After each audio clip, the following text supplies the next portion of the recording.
ধন্যবাদ সবাইকে। আজকে এখানে যে অনুষ্ঠান হচ্ছে আপনারা জানেন 5 তারিখে দেশ নতুন করে স্বাধীন হওয়ার পর এই আজকে যে এসহে বৈশাখ, পয়লা বৈশাখ, এটা প্রথম পালন হতে যাচ্ছে।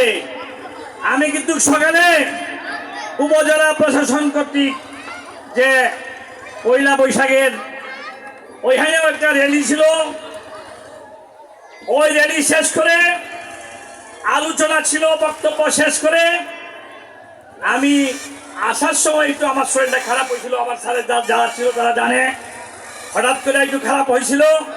যাক, আল্লাহ তাআলা সর্বশক্তিমান।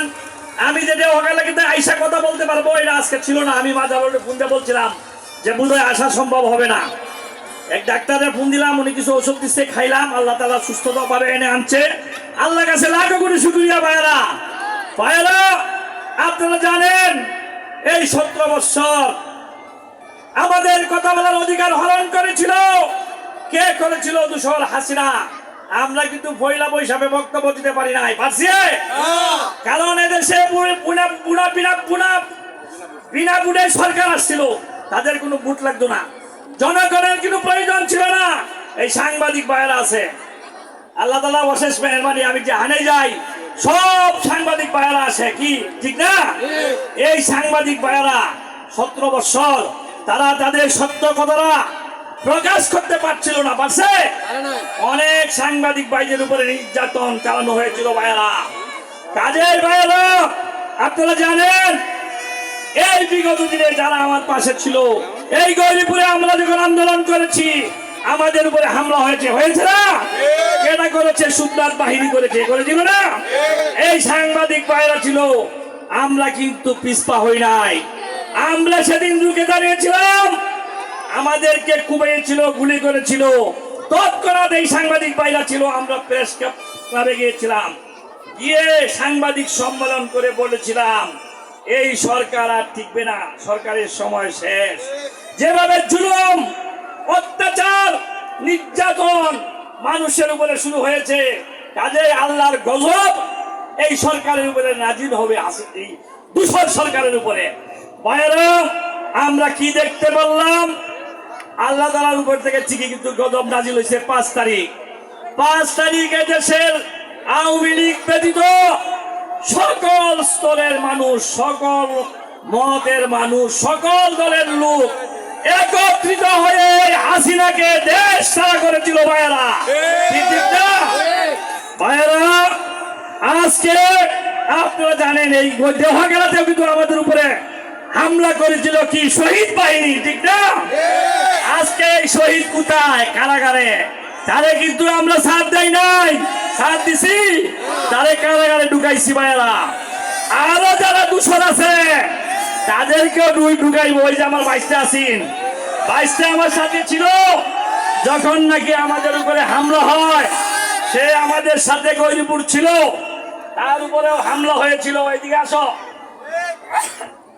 সাংবাদিক ভাইয়েরা, আমাদের সুয়েল ছিল, আরো মিশু ছিল, এই এনে অনেক আছে, যে তান্না, সাফি, আমাদের মাজারুল, মতি, সকলেই ছিল।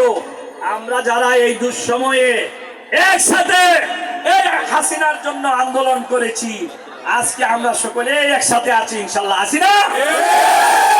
কিছু সুবিধাবাদী লোক যাদেরকে 16 বছর মাঠে পাওয়া যায় নাই, কি পাওয়া গেছিল? তারা কিন্তু এখন নাইমা পড়ছে। কি নাইমা পড়ছে না? অফিস আদালতে যায়, সাদা পাঞ্জাবি পরে মিছিল মিটিং আরম্ভ করে দিচ্ছে ইউনিয়নে, কি ঠিক না? ভাইয়েরা, আমাদের নেতা তারেক রহমান সুদূর লন্ডন থেকে দল পরিচালনা করতেছে। ভাইয়েরা, 2 কাঁধে যেমন ফেরেশতা লেখে, এমন আমল নামা কিন্তু লেখা হইতেছে। কি লেখা হইতেছে? আপনারা জানেন এখন এই সরকারের কাছে আমাদের চাওয়া একটাই, ডক্টর ইউনূস সাহেব অতি দ্রুত একটা নির্বাচন দেন। সেই নির্বাচনের জন্য আমরা 17 বছর এই পুলিশের চক্করাঙ্গা উপেক্ষা করে, এই শেখ হাসিনার যুবলীগ, ছাত্রলীগের চক্করাঙ্গা উপেক্ষা করে আমরা আন্দোলন করেছি, সংগ্রাম করেছি। আমরা জুলাই হয়েছে, আমার মায়েরা গুম হয়েছে সেই ভোট দেওয়ার জন্য, ঠিক না? ইউনূস সাহেব অতি দ্রুত একটা নির্বাচন দেন। সেই নির্বাচনে আপনারা জানেন মানুষ, এদেশের মানুষ জাতীয়তাবাদী দল বিএনপিতে ভোট দেওয়ার জন্য অপেক্ষায় আছে ভাইরা। এই দেশে যদি নির্বাচন হয় তাহলে আপনারা জানেন আমাদের নেতা তারেক রহমান সাহেব উনি প্রধানমন্ত্রী হবে, কি ঠিক না? জাতীয়তাবাদী দল বিএনপি সরকার গঠন করবে ইনশাআল্লাহ, অবশ্যই অবশ্যই ভাইরা।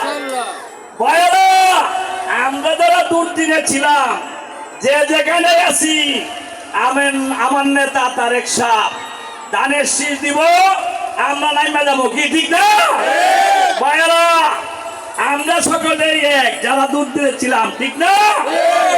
যারা দুর্দিনে ছিল না তারা ব্যতীত আমরা সকলে এক, সকলে আমরা ধানের শীষ, কি ঠিক না? ভাইরা আমি সকলকে আহ্বান করব, এখনো যারা নাকি যে দূষর আমার ভাইকে হত্যা করেছে, আমার বোনকে হত্যা করেছে, এই 5 তারিখে আপনারা জানেন 20 জুলাই আমার কলতাপাড়াতে আমার 3টা ভাইকে হত্যা করেছে না? এই হাসিনা, যুবলীগ, ছাত্রলীগ, এই দূষররা করেছে, গুলি করেছে, কি ঠিক না? ভাই আমরা চাই এই দূষর হাসিনার বিচার অচিরেই যেন বাংলার জমিনে হাসিনার ফাঁসি হয় ইনশাআল্লাহ। ভাইরা এগুলি সমস্ত যে গণহত্যা হয়েছে প্রত্যেকটি হত্যার বিচার ইনশাআল্লাহ বাংলার জমিনে হবে ইনশাআল্লাহ। ভাইরা আজকে যে আয়োজন, এত সুন্দর আয়োজন, সুন্দর গান আমরা শুনছি, এটা ইনশাআল্লাহ চলবে। আমার আরেকটি অনুষ্ঠান আছে আমাদের বুকাইনগর বেতান্দর উচ্চ বিদ্যালয়, সেখানে যাব, আপনাদের গান চলবে, আপনারা সকলে গান শুনেন। পাশাপাশি আমার নেত্রী, আমার মা দেশনেত্রী বেগম খালেদা জিয়ার জন্য আপনারা দোয়া করবেন, উনি লন্ডন আছে অসুস্থ, ইনশাআল্লাহ। আমার নেতা তারেক রহমানের জন্য দোয়া করবেন। সকলের কাছে দোয়া আছে, আহ্বান রেখে আমি আমার কথা এখানে শেষ করছি। বাংলাদেশ জিন্দাবাদ, শহীদ জিয়া অমর হক, দেশনেত্রী বেগম খালেদা জিয়া জিন্দাবাদ, জিন্দাবাদ।